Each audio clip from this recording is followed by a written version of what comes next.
number of Texan veterans, most from World War II, are on the bus behind us. They want to see this memorial. And they should see the memorial, and they are going to see the memorial. We had a large percentage of the Texas congressional delegation here today to welcome these World War II vets from Texas that are here to see their memorial, and it is a disgrace that the Obama administration has put up barricades and put up wire trying to keep the veterans out of this memorial.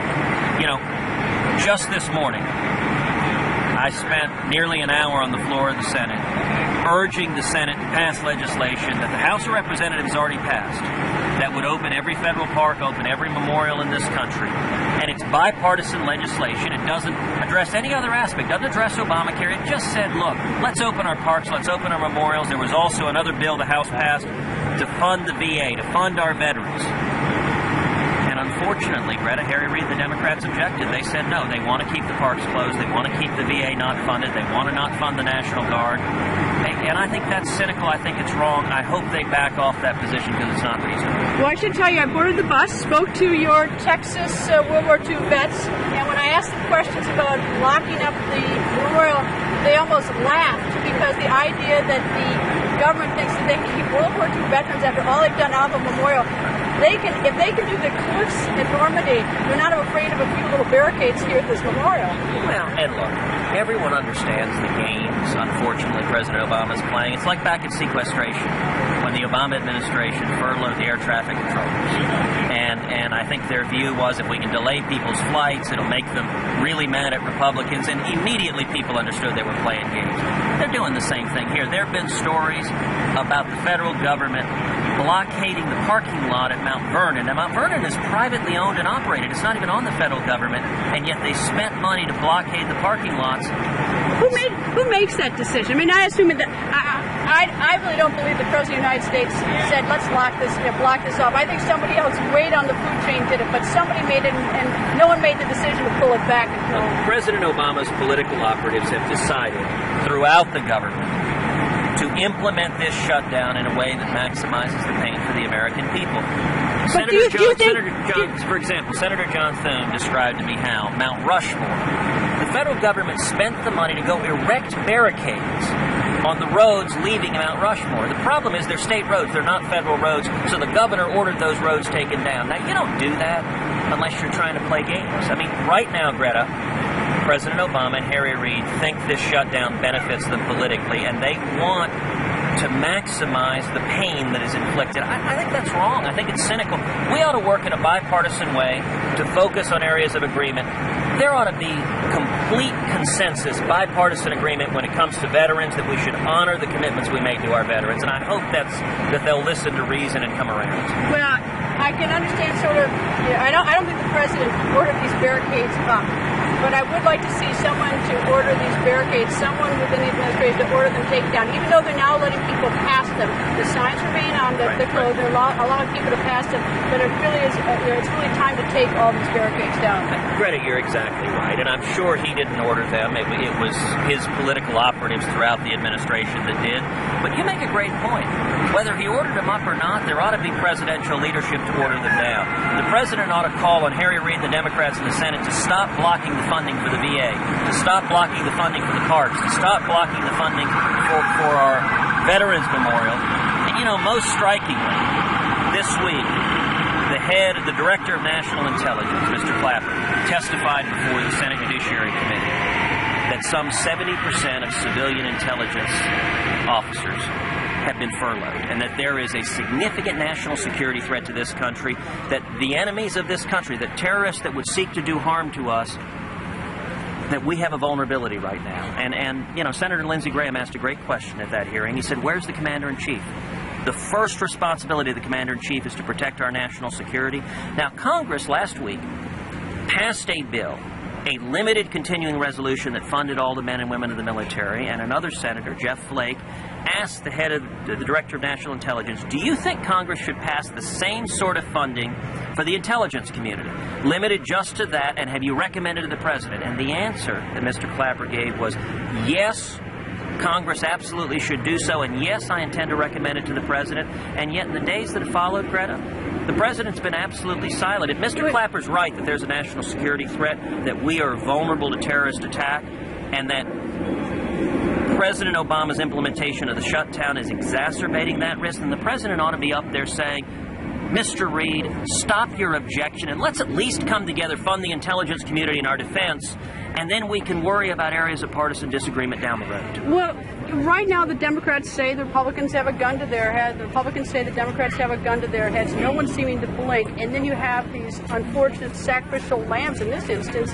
For instance, the vets. I mean, something as stupid as putting a fence around this memorial. So somebody's got to blink, or someone's got to emerge with some good idea to stop this. I mean, so who's going to do that, and how is this going to be done if both have drawn the line in the sand? Well, let me suggest, I don't think the premise of your question is right. Okay. Republicans in the House have compromised repeatedly 4 times. If you look at where they started, every Republican believes we should repeal Obamacare in its entirety. They didn't start with that.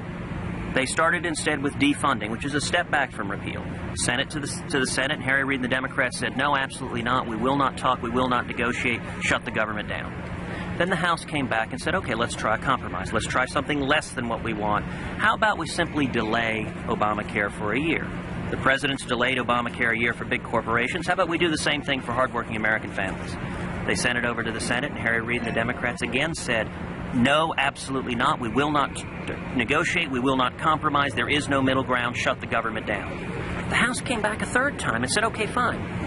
How about we simply delay the individual mandate, just like the president has done for big corporations, and at the same time, let's repeal the congressional exemption that President Obama has illegally given members of Congress. And again, Harry Reid and the Senate Democrats said, we will not talk, we will not negotiate, shut the government down.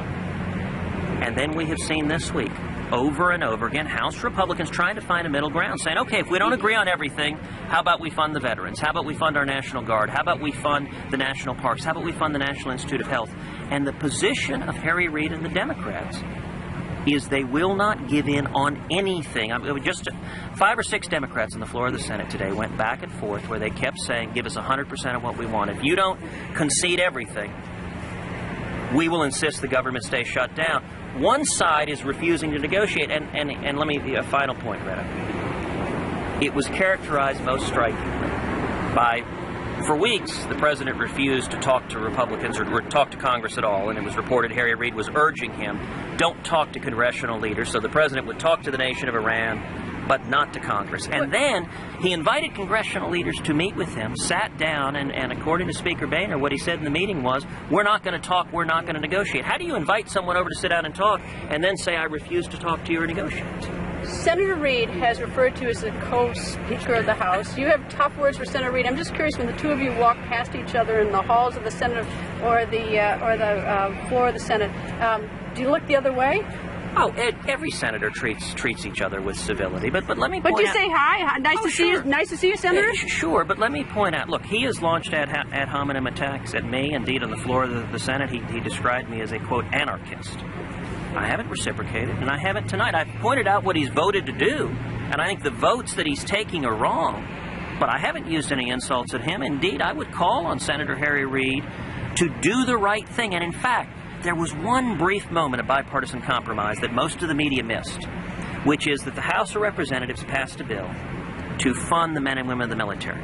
And when it came over to the Senate, everyone thought Harry Reid was going to object. Indeed, about 20 Senate Republicans came to the floor to make the argument that we shouldn't hold our servicemen and women hostage. And at the last minute, Harry Reid blinked, and he agreed to it, and it passed like that. In about 24 hours, it made it to the president's desk. And my response not only was not an insult, as you suggested, I stood up and commended Harry Reid on bipartisan compromise. We should see more of that. We ought to be all united in funding the men and women of our military. We ought to be equally united in funding our veterans. And I don't understand why the same principle that led Harry Reid to do the right thing just a few days ago is today leading him to say he insists the VA be defunded, our parks be defunded, our memorials be defunded, until he forces Obamacare on every American. That's not reasonable. Would it be fruitful or something you would invite to sit down and talk to Senate Majority Leader Harry Reid? Would that be something that would be the least bit fruitful? Look, I am happy to sit down and talk with anybody. You think he'd talk to you? I don't know if he will or not, but his public position and his private position is he won't budge at all.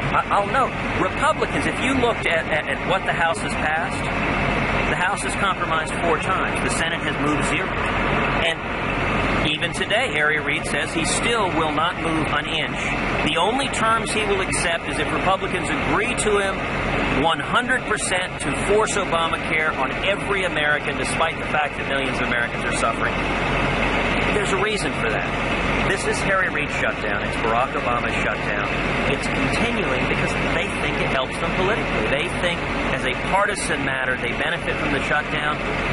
And so cynically, they're playing games to make the shutdown as painful as possible, and that's unnecessary. It's not right. Sir, nice to see you. Thank you, sir. Great to see you, Greta.